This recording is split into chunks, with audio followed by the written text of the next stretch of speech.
Hello दोस्तों, हम लोग आज एक नए टॉपिक के बारे में जानने वाले हैं। ये टॉपिक आप लोगों के लिए काफी ज्यादा महत्वपूर्ण है।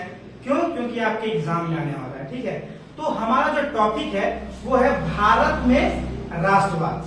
तो इस टॉपिक को जानने से पहले सबसे पहले हम लोग को ये जानना जरूरी है कि राष्ट्रवाद जो है वो होता क्या है। दोस्तों, सीधा सा और सिंपल सा राष्ट्रवाद का मीनिंग होता है कि आपको अपने देश के प्रति अगर प्रेम है, मतलब ये हुआ कि आपके मन में राष्ट्रवाद की जो भावना है वो है।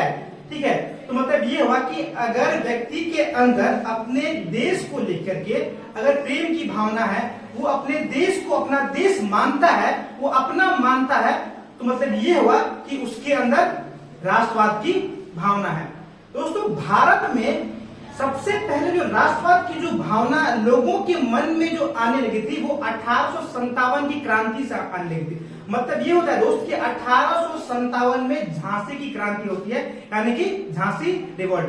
वहां से धीरे धीरे लोगों के मन में अपने देश के प्रति प्रेम की भावना जो होती है वो आने लगती है। ठीक है, तो ये जो भावना है धीरे धीरे इससे भी स्ट्रांग होने लगता है जब फर्स्ट वर्ल्ड वॉर का पीरियड आने लगता है। मतलब फर्स्ट वर्ल्ड वॉर के दौर में लोगों के मन में राष्ट्रवाद की जो भावना जो होती है वो इससे भी ज्यादा स्ट्रांग होने लगती है। उससे पहले ये होता है कि सारे जो ज्यादातर जो देश थे वो उपनिवेशवाद प्रणाली पे थे। मतलब ये था कि वहां पे उनके शासकों का शासन नहीं था, वहां पे बाहरी शक्तियों का शासन था। अब मान लीजिए कि भारत की, तो भारत में हम लोगों के पास था ये कि हम लोगों के ऊपर अंग्रेजों का शासन था। वैसे ही आप अफ्रीका पे जाइए तो अफ्रीका में भी अंग्रेजों का ही शासन था। वियतनाम में भी फ्रांसीसी लोगों का ही शासन था। मतलब ये था कि ये जो उपनिवेशवाद वाली जो प्रणाली है, इस प्रणाली से लोग जो है वो ऊब चुके थे। तो वो अब चाहते थे कि वो देश जो उनके देश में है और उनके ऊपर शासन हो रहा है, उस प्रणाली को वो उखाड़ फेंकना चाहते थे। तो ये भारत में सबसे ज्यादा स्ट्रांग होता है वर्ल्ड वॉर फर्स्ट के टाइम पे। तो वर्ल्ड वॉर फर्स्ट का जो पीरियड होता है वो 1914 से लेकर के 1918 तक माना जाता है। अब देखिए, इस बीच में वैसा क्या होता है कि लोगों के मन में राष्ट्रवाद की जो भावना होती है वो ज्यादा ही स्ट्रांग होने लगती है। तो ये जो चीज हम लोग जानने वाले हैं। देखिए, वर्ल्ड वॉर का मतलब होता है विश्व युद्ध। अब विश्व युद्ध में क्या होगा कि बहुत सारे देश जो है वो एक दूसरे से लड़ने लगते हैं। ठीक है, तो हम लोग यानी कि भारत अंग्रेज का उपनिवेश था।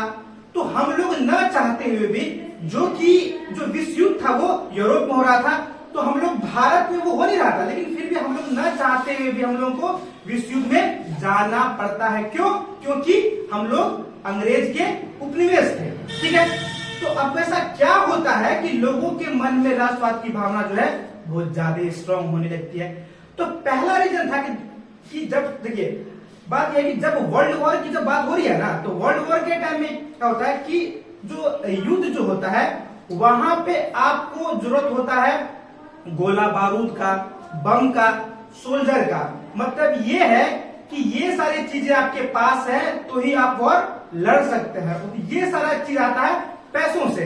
तो जब वर्ल्ड वॉर फर्स्ट हो रहा था तो उस समय अंग्रेजों के पास ये सारी चीजें का स्कार्सिटी होने लगा था। तो जिसके कारण क्या होता है कि उन लोगों को ये मन में आता है कि जो भारत जो है वो तो अपना ही उपनिवेश है, तो ये जो पैसे हैं, मतलब कि जो वॉर के लिए जो हम लोग जो पैसे लगाएंगे वो पैसे हम लोग भारत से ला सकते हैं। तो इसके कारण क्या होता है कि भारत के लोगों पे, भारतीयों पे जो टैक्सेस है वो उनके ऊपर डबल हो जाता है। मतलब ये हुआ कि भारत के लोग जो रह रहे थे वहां पे, उनकी जो जरूरतमंद वाली जो चीजें थी उन सारी चीजों को अब दोगुने दाम पे ले रहे थे। पहला रीजन तो हो गया ये टैक्स का बढ़ जाना। दूसरा रीजन ये है कि जब वॉर में ये होता है कि सैनिक लोग ही लड़ने के लिए जाता है और जो वॉर में जाएगा वो शहीद भी होता है। तो जब सैनिकों की जरूरत होने लगी तो अंग्रेजों को ये याद आया कि जो जनसंख्या के मामले में तो भारत तो है ही, मतलब कि सबसे ज्यादा।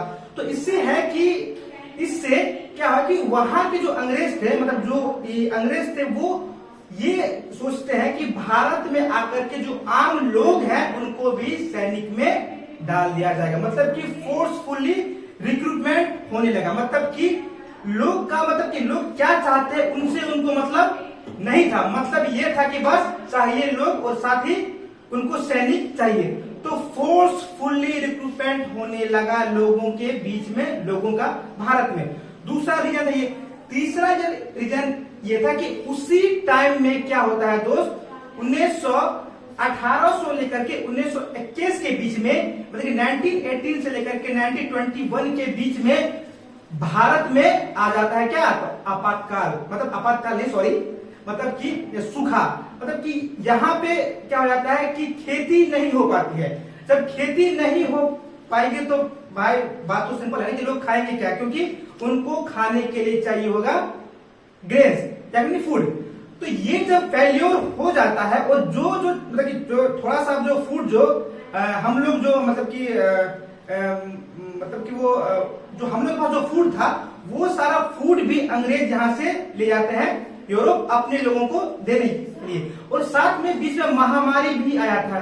तो ये सारा चीज होने के बाद भी अंग्रेज जो है उनको ये सारा चीज दिखता नहीं है, बस उनको अपने प्रॉफिट से मतलब होता है। वो सारा वही काम, वो उनका परफॉर्मेंस भी वैसे ही रहता है, प्रॉफिट वाला, जिसके कारण लोगों के मन में क्या होता है कि अपने देश के प्रति जो है राष्ट्रवाद की भावना बहुत ज्यादा ही स्ट्रांग होने लगती है।